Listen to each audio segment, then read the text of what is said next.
Hey, how's it going, guys? In this video, I'm going to show you 3 Marlo moves that's going to drastically improve your sleight of hand with cards. So, sit back, relax, grab a deck of cards, and enjoy.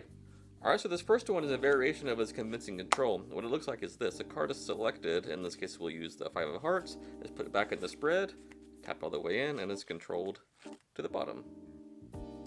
Alright, so here's how you do it. You spread the deck and have a card selected. In this case, we'll use the King of Hearts. And what you want to do is make sure that 2 or 3 of these cards are in a white band on the bottom of this spread here, okay?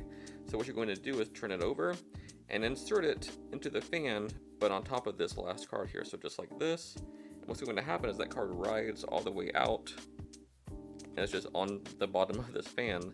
So when you tap it in, it looks like it's going in the fan, but really it's just on the bottom there. So when you close up, you just close the spread up and that rides all the way to the bottom, just like that.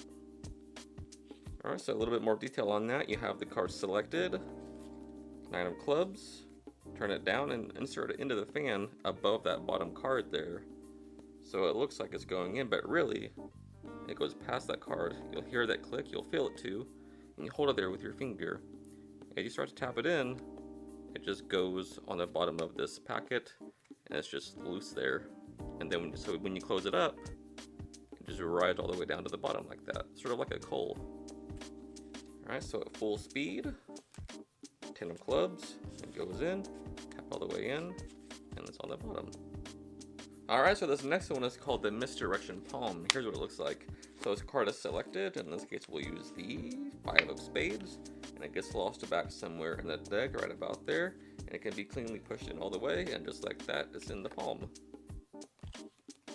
Alright, so for this, you'll want to start by getting a double lift, and the one I like to use is called the center double. And the way you do that is you riffle down with your thumb, like you're doing a riffle force.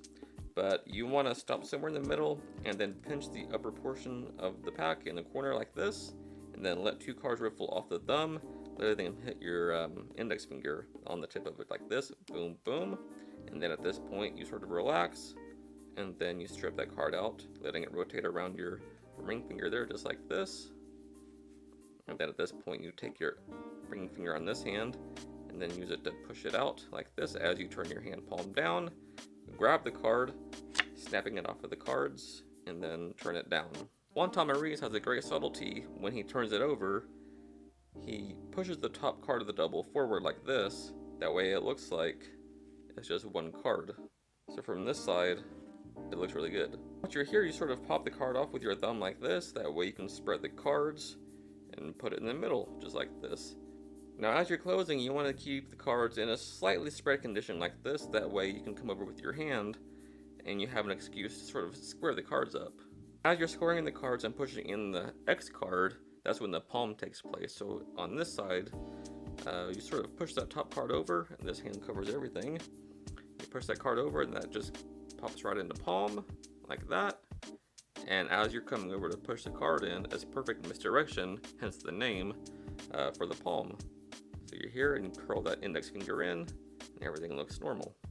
So at this point, you can just go down to your pocket and then produce it from there, or anything you want to do. Okay, so the last one is my variation on his variation of Thompson's Pass. Alright, so we have a card selected. Just remember that card there. It gets lost back somewhere in the middle of the deck and controlled to the top.